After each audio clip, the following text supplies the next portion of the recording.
Thank you, Robert and Joshua. Actually have a question for both Sven and your team. Yes, sir. Actually, I'm going to wait to get my echo out of here.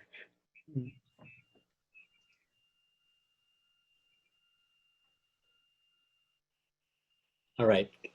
Can you hear me? Yes. Yeah. Hello, can you hear me?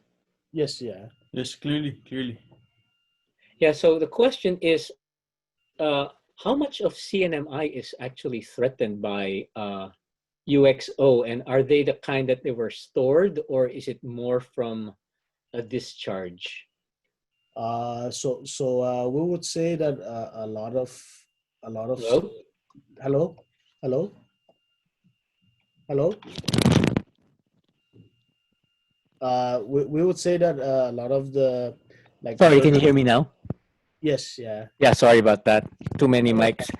Yeah, so the question was, in CNMI, how much of your land area, and maybe including the shoreline area, is affected by UXO, and are they from storage or from the discharge and the UXO not exploding?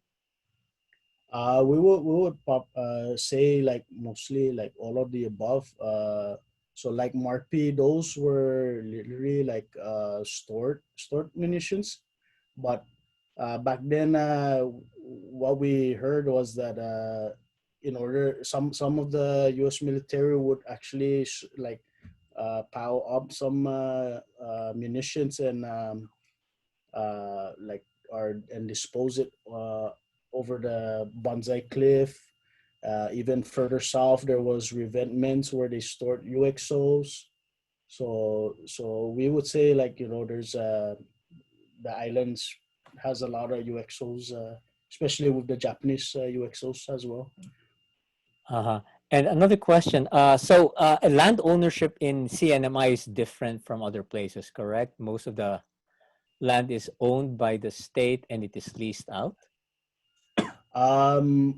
So there's some that are publicly owned by the government or public lands, whereas there are several that are privately owned. Um, so one of the challenges with these FUD sites when we work with Army Corps is that we have to get right of entries, and when they do title search, it gets challenging because if it's on a private property, um, and there's no legal documentation stating who would own the property, they would have like a list of heirs, and that makes it difficult to locate every single one just to try and get the site cleaned up. So that's one of our challenges as far as land ownership and getting sites cleaned up. Yeah. One example of getting ROEs from landowners was one landowner actually was deceased. So the heirs, there were 12 children, and they were all dispersed. They were in Guam, they were in the States. So we actually found the oldest one who actually resides in Guam. So it was easy yet hard to get his signature for that. Yeah.